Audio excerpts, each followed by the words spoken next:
My name is Daniel Branham. I'm a DP and camera op out of Melbourne, Florida, and this is vlog number 3. This week I'm going to talk about one of my clients, JM Outdoors, and the Bassmaster series, which I work on every year, and how much traveling I do for them. So it starts, my wife takes me to the airport, and here I go flying out of Melbourne. It's so much better than when I used to fly out of Miami.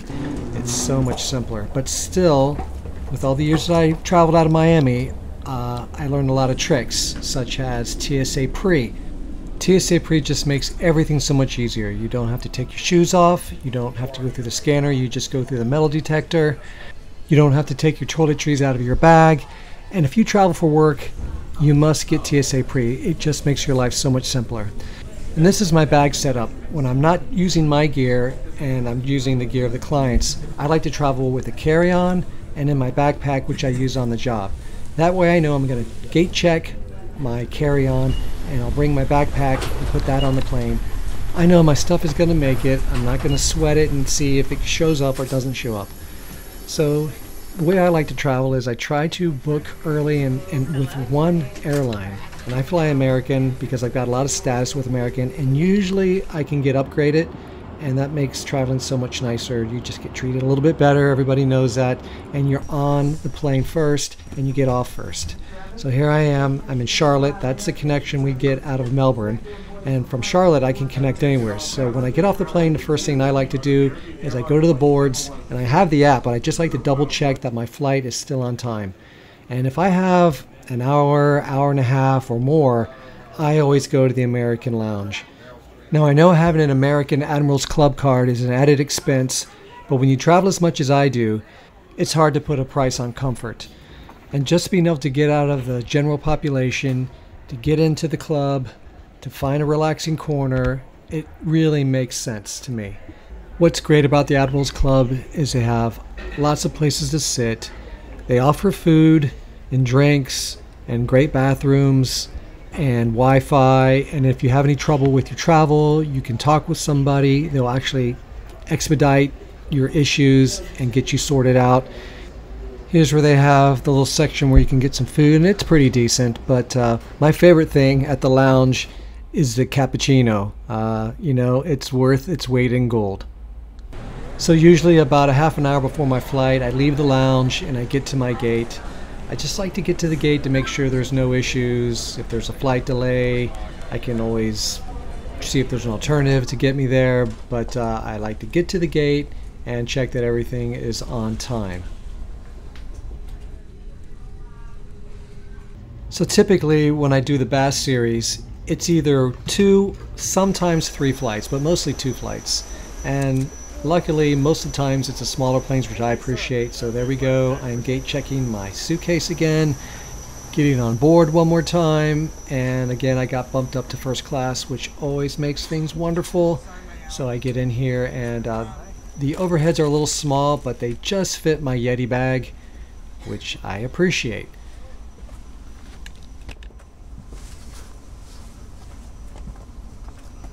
And just for fun, I like to watch my suitcase come down the ramp and make sure that it gets on the plane. Not that it's never not made it, but it's comforting to see it go on.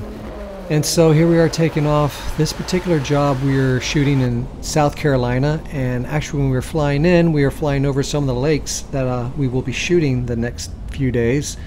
And it's kind of cool to see some of the bodies of water that we're going to be working on.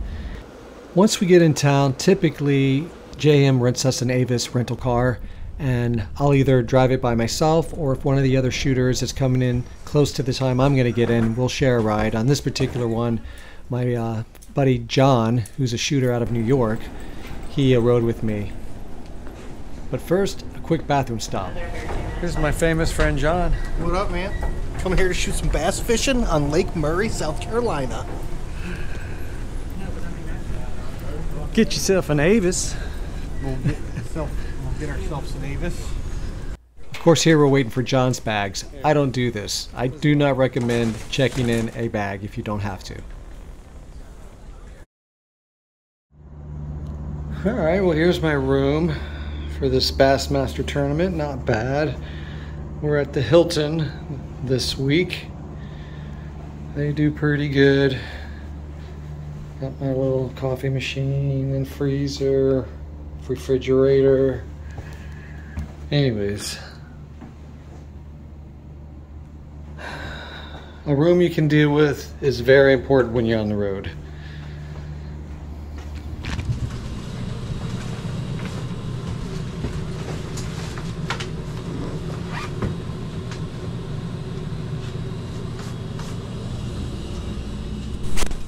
See your toys here, Brian. Let's see. Oh, you got the zoom lens on there. Mm-hmm. Have you always had that, or did you have it? Yeah, I bought it with it, yeah. Just recently, though? Nope, I bought it. Oh, you had that before? I didn't bring it the last time. Yeah, that makes it a lot easier, right? Yeah. Autofocus. That's an F4? Yeah. Yeah, that's pretty cool. Still. And then you can zoom right on the grip, yeah, right? Yeah. That's the setup for running gun. Especially for fishing shows and stuff. Yeah, that's cool. It's parfocal, right? So you can zoom in and out and close focus. But you can do pan, like for soda shows. I think it's important to have you can see him about to hook up. Yeah, and you pull into it, right? Yeah. And you can push into. I love being able to zoom. I love doing like a super wide shot. Yeah. Right. That's awesome. What you Who's got? that guy? What you got? Blue Pig Suey. This is a famous Wes. Suey. That's Road Dad. Blue Pig Suey. He's been here for 45 years. About that. Feels like it. Yeah. He does that. Yay! Look, this is where I got hit by a seagull. JB Well, baby. Yes, sir. JB Well, that's your hero in the bass trailer. Yeah. Gaff tape. JB Well. JB Well. Always JB Well it. Can't go wrong with that. Look at that hairstyle, J4. bud. That's Mr. New York right there. If I can do that, I'm good with finishing 10. What do you have to say for yourself? I have to say that this is a beautiful morning this morning. You know, we're going to go out there and we're going to film today, and hopefully Brandon will compose himself correctly today. I like that. Brandon, are you going to behave yourself today? No, maybe today will be the day I finally fall in the water. I don't know yet. You know what to do with this thing here? I think you turn it on and you point it in a general direction. This stays closed, that way nobody sees your shot. That's important. Yeah. Yeah. I think that's the best advice I can give. Very good advice.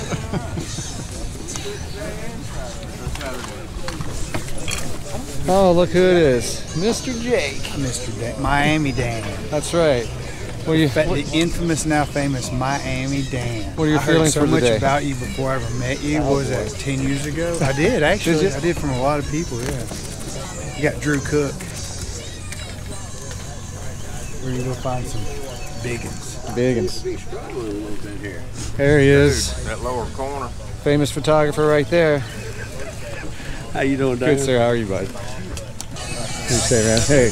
Yeah, that's my friend Trey. What's up? Ready to rock. Let's go. You got the speed demon, Patrick Walters. You got that right. We'll hang on for dear life. Yeah. Well, we see that you're already prepared. Yep. Hey, Brandon, what's happening, bud? Good to see you, man. You too. Good luck today. Thank you. Maybe we'll catch You might want to wipe in that sunscreen a little bit. Is it white? You're beautiful. Good, I just did a video with it on there. That's sweet. You didn't tell me I'm all white. Chase. See you, buddy. Have a good day. We did the hard part. Hey, the goal today is just have fun, go fish, see if we can catch a fat bag. Hey, big bass, big fish, big green. That's what we have today. That's what we're going for. How you feeling today, Patrick? Feeling good. I'll shake your hand. Let's go, baby. Do it. Yeah. Yeah. Who you riding with today? I'm with Jason. Good. Yeah. Let's go. I'm so happy. Yeah, he had that misstep yesterday, but he still snuck in. No, sir, they'll be fine. All right. Nice job, Bernie. Glad to see you. Glad to see you up in the top 10. I was trying to get with you. going to get you. Well, I ended up Jason. I was with him yesterday. Ended up sneaking in, so I he got was you. going to put me with you. Yeah, I understand. But You doing all right? yeah, good job, man. Good job. Yeah, old guy got lucky. How shocked and how did it happen that you're in this position? I mean, we kind of joked about it on stage, but the 50 cut was something you didn't think you made after day 2. But now you're knocking at the door of your first ever Elite Series title. Yeah, I mean, first morning, and it's kind of a desperation thing, and I caught 3 real quick and pulled the 16 pounds, even though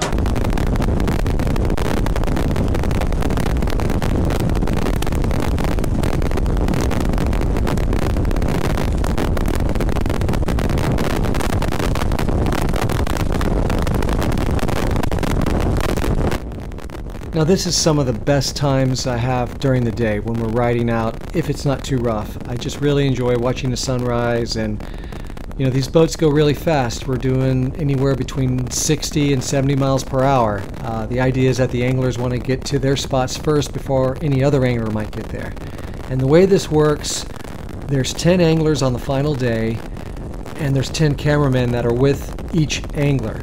And we're live on Fox Sports, and we use a combination of live view units and vidivation units. On this particular day, I'm using the live view unit, and that connects me through the cell towers back to the production truck where the director, the TD, the audio guy, the whole team is back there, and actually I get my cues from the director who can see all the cameras live. And that's how we do it. It's pretty interesting and pretty cool to be live on the water. So generally, I'm in the back of the boat, and what I'm focusing on is the angler. We're waiting for him to catch a fish. When he does hook up, typically the director will see that and he'll go live to us. So here I'm getting a shot, probably of another boat. And then you can see the rod that's coming from the bottom of the camera. That's called a steady gum. And what that does, it's a camera brace, and it takes some of the weight off my right shoulder and spreads the weight also to the left shoulder with a strap. And I tell you what, because you're basically holding that shot for 8 hours, that really helps in protecting your shoulders. And here you can see I'm trying to deal with the BNC cord, which goes to the backpack of the live view unit, and that can sometimes get wrapped up in your feet. But basically this is my shot. I'm holding the GoPro and the camera at the same time just for fun. But I'm just back there, and we'll ask him questions. Sometimes the director will prompt us to ask him specific things. And so here the angler he's calling his fish. What that means is the anglers are allowed to take back 5 fish to the weigh-in, and once they get their 5, then what they try to do is get rid of their lowest weight fish. And the way they do that is they put it on a balance beam, and then they get rid of the smallest fish, and they keep working their way up till they run out of time and have to get back to the dock for weigh-in. So what you've seen so far is a really nice day on the water, but I thought I'd show you a few clips from when we don't have great weather. This was on Lake St. Clair out of Detroit. This was a real rough day, and you just have to deal with it sometimes. Some days are great, some days are bad. You'll see here, this is us running about 60 miles an hour, 2, 3, 4 foot waves, and you just really get beat up. Here's the angler driving, and you can see how hard he's hitting, and there I am, poor guy. You see how much banging and just jostling you do in your seat. And I tell you, sometimes we'll run for an hour, hour and a half like this, and it is not easy. And then you get out there and you're rolling and rocking all day long. You just have to hold that shot, and then the anglers want to move again, and here you go, pounding the water one more time. This is the difficult part of the job, and it's not every time, but you got to expect this once in a while. A lot of camera operators I know don't last very long in this because it's hard and it's grueling, but the guys that do it, the guys I've known for a while who enjoy it, it's because we love the sport, and you get to go to places like this. This is in South Dakota, was a really cool place we got to go. Actually, it got pretty rough there as well, as you can see, but we've seen the country through bass fishing. It's been wonderful, and I've really enjoyed it. This is my, wow, about 12th year doing it, and I really enjoy it. So here we are back in South Carolina, and this was a great day. So these are the days that you live for. Calm weather, not too hot. There's my live view unit. They work pretty good. They're pretty solid. The other unit that we use, the Vidivations, that's actually attached to the back of the camera, which makes it easier, but I can deal with the BNC cord. And so here's our angler. He's calling again, trying to get the biggest weight for the weigh-in. And this is just part of the process. We shoot all this live, and the cool thing is, even if the director can't take us live, they're recording all our feeds, and they'll just go back and replay a catch or replay a call. That way, when the show's going on, there's action most of the time. And there goes another fish. So he can only keep 5 fish in the boat at one time. If he puts a 6th fish in there and doesn't get rid of one of them, actually it's a huge penalty. So basically here it is. This is the shot I do most of the day, just waiting for the action to happen. And when it does, you got to be ready.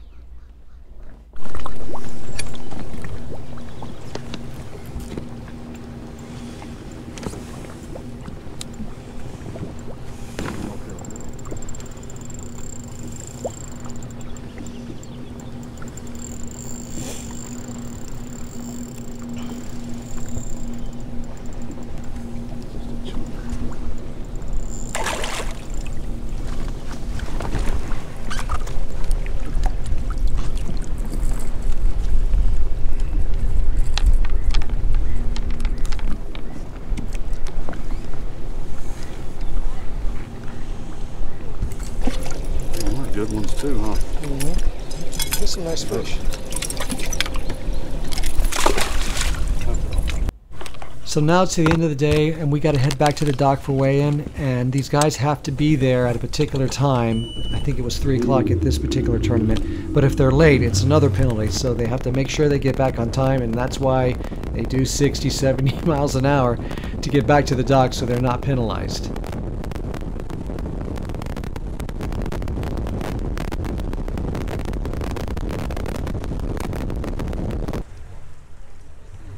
Here's the other cool thing about these tournaments is it really brings out great people from the places that we go. So this one was in South Carolina, but we basically go all over the country, especially the South. And then during the summer months, we go up to New York, Vermont, sometimes Ohio, some of those lakes up there. So it's great. The people who come out really love bass fishing. It brings out families and anglers and enthusiasts, and it's a lot of fun. And when I first started this, I didn't really understand why so many people want to go see people hold up fish in front of a stage, but the longer I've done it, the more I get it. It's a lot of fun. It's good family fun, and you can see here it's a great crowd. And we also shoot the weigh-in live. Now they have another crew who does that. Here's one of the guys up there. And here we have Zach. He's actually the director for the live weigh-in, and later on I show him in the truck switching out the show. But it's a great crowd. It's he's got his umbrella set up there, you see, because it gets hot. It does get hot at these things. But what a great crowd. Here we go. Here's John, Seth, Carl, David, Trey. Well, there's David again. There's Trey, and there's Hunter. These are some of the other camera guys. And so in addition to myself, these are the guys out on the water, all doing the same thing I'm doing. And the way this works is the anglers come by boat, their boats. The truck pulls the boat up to the stage. They hop off with their fish, and then they hold the fish up in front of the crowd, and then they do an official weigh-in. And of course, the winner is the guy who has the most accumulated weight over the 4 days of fishing. And it's exciting, you know. It's a numbers game. No one really knows what's going to happen till the end, so it's fun to watch. And it's actually pretty decent money. It's over $100,000 that the winning angler will get. And this is Bernie Scholes. I've known him for, gosh, 12, 13 years. Great angler. Here they go. They're loading up their fish before they're going to jump on stage. And crowd loves to see that. And they'll go up. All these fish are actually released back into the water after we're done. They're kept alive in their live wells, and then as soon as they weigh them in, they have special tanks backstage where they put the fish, and then later in that day they go back to the lake and release the fish, so no fish are harmed during the filming of this show. Here's my buddy Brian up on top of one of the trailers getting some shots. And here's our Bassmaster production trailer. That's where we get ready in the mornings, and that's where all the cameras are kept. There's Wes. And here's Zach. He's directing the weigh-in show right here, so he's also TDing. And this goes out live over the internet on Bassmaster.com. So on some Saturday when you're not doing anything, look up Bassmaster.com and see if one of these tournaments is going on. And then the next day it was more docks, and then today it was all docks. And now we're getting close to the end where there's only a couple anglers left, and this is the exciting part of the show where there's 2 anglers left, and then one of them is going to walk away with the money and the trophy. Up under, had to reach under. If I didn't have 10-pound Berkeley trilene on, and I was a longshoreman. I worked down there on the cargo docks when I would go back home in between elite events and when I started my career. And no better motivation in the world than having to go work in a sweaty, hot ship whenever you want to be out here fishing. And so I just had to keep grinding and keep figuring out a way to do this full time, and now I am, and I'm just super thankful and blessed to be able to do it. It's a lot of fun to watch you. You ready for this trophy? I'm ready. Let's make this official. We'll welcome Lisa Talmadge back again to do the handoff. He started the day in 10th place. Benton battles back and becomes a 2-time Bassmaster Elite Series champion. The Marathon Bassmaster Elite at Lake Murray belongs to Drew Benton. Then the following day, I travel back home to Melbourne. well, I hope everyone enjoyed this, and give me a like, give me a thumbs up, subscribe. It would be really cool. This has been fun so far. I'm hoping to keep this up.